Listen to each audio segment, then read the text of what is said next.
नहीं सकती। कोई व्यक्ति अगर ऐसी सिचुएशन आए तो कैसा होगा, ऐसे ऐसे उसके चेहरे पर भाव नज़र आ रहे थे। यानी क्या, परिस्थिति की मार वो सह रही है और वो किसी को कुछ बता नहीं सकती, और दूसरा वो रो भी नहीं सकती।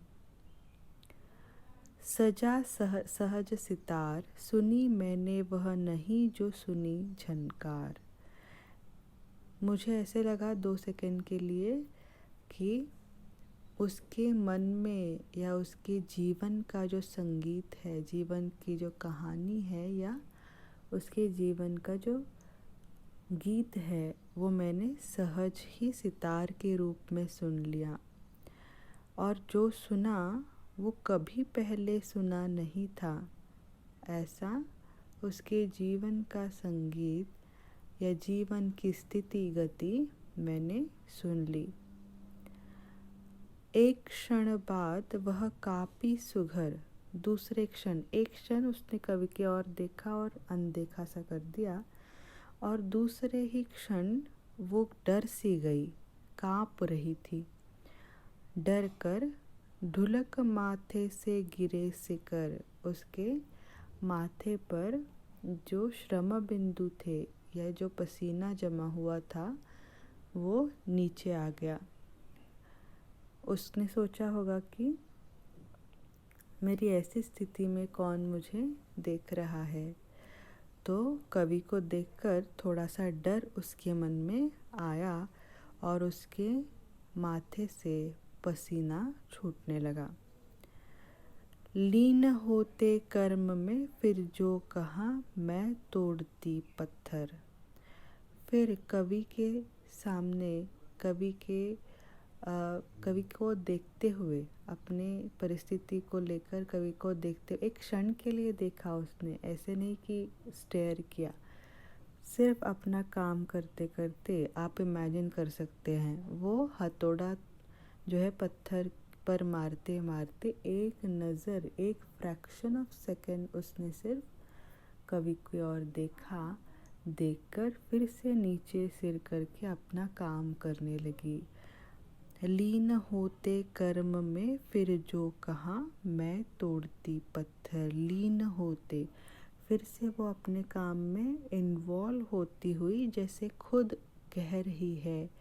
वो कुछ कह नहीं रही है पर कवि को सुनाई दे रहा है कि मैं तोड़ती पत्थर, ऐसे वो कह रही है। उसका अंग अंग कह रहा है, या उसका जो एक्ट है पत्थर तोड़ने का, वो बोल रहा है कि देखो, ऐसी स्थिति गति में कैसी भी परिस्थिति क्यों ना हो, इधर उधर देखने तक की अनुमति मुझे नहीं है, मैं तोड़ती पत्थर।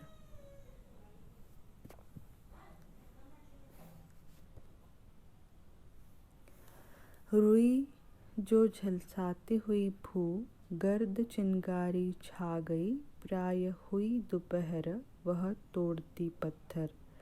देखा मुझे तो एक बार, उस भवन की ओर देखा छिन्न तार, देख कर कोई नहीं। यहाँ पर वो कहती है, रुई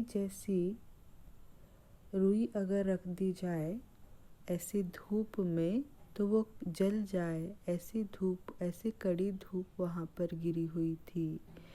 कवि कहते हैं, देखिए धूप का वर्णन, यानी हम कहते हैं ना कि हमें जला दे, ऐसी धूप बाहर गिरी हुई है।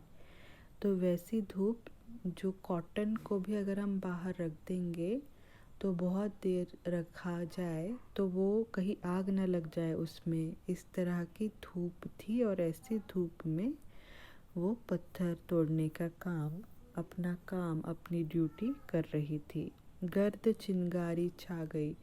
चिंगारी यानी क्या, आग का छोटा रूप। तो चिंगारी सा जो धूप है या वातावरण है, ऐसे वातावरण में वो औरत जो है पत्थर तोड़ रही है। प्राय हुई दोपहर, ऐसे में धीरे धीरे दोपहर का समय हो गया, और तब तक ही प्रातः काल से, सुबह से दोपहर हो गई। वह उस अपने हथौड़े से बार बार पत्थर पर घाव किए जा रही है। पत्थर तोड़ रही है। और इस तरह से धीरे धीरे दोपहर हो गई, सुबह से शाम हो गई। देखते देखा मुझे तो एक बार, उस भवन की ओर देखा छिन्न तार। तो जैसे ही एक क्षण के लिए लेखक ने देखा था, उस एक क्षण बाद जो है उसे ऐसा उसकी आंखें कह रही थी मानो कि एक नज़र भवन की ओर, एक नज़र उनकी कवि की ओर थी। यानी उसकी नज़रों में ऐसा लग रहा था कि उस भवन का मेरे लिए कोई उपयोग नहीं, वो जो बड़ी बड़ी बिल्डिंगें हैं उनका उपयोग मेरे जीवन में नहीं है। उस बिल्डिंग को बनाने में मैं मेरा हाथ लगा सकती हूँ, मैं मजदूरन या मजदूरी कर सकती हूँ, पर वो मेरे लिए किसी उपयोग के नहीं है, या उसमें मैं आराम नहीं कर सकती। देखिए ना, जो मज़दूर इमारत बनाने के लिए, बिल्डिंग बनाने के लिए काम करते हैं, वो थोड़ी उसमें रह पाते हैं, तो या वो थोड़ी ही उसको अफोर्ड कर पाते हैं, पर फिर भी वह अपना काम में इन्वॉल्व है। हर व्यक्ति जो उस भवन निर्माण के लिए काम करता है वह वहाँ रहता नहीं है। मज़दूर लीजिए, छोटे से छोटा काम करने वाला व्यक्ति लीजिए, जो मेहनत करता है उस भवन को बनाने के लिए, इमारत को, अट्टालिका को बनाने के लिए, तो वो उसमें आराम नहीं कर सकता। उसके सामने बहुत बड़ी बड़ी बिल्डिंगें हैं, पर वहाँ जाकर वो रेस्ट नहीं कर सकती। देख कर कोई नहीं देखा मुझे उस दृष्टि से, जो मार खा रोई नहीं। कोई भी नहीं है, वो देख कर, भवन के सामने कोई नहीं है, वो देख कर वो ऐसे देखने लगी लेखक की ओर कि मार खा रोई नहीं, मार खाकर भी रोना मना है, ऐसे वो देखने लगी। इस तरह से कवि एक मजदूरन या मजदूर औरत के स्थिति या मनस्थिति को इस कविता में कैद करते हैं।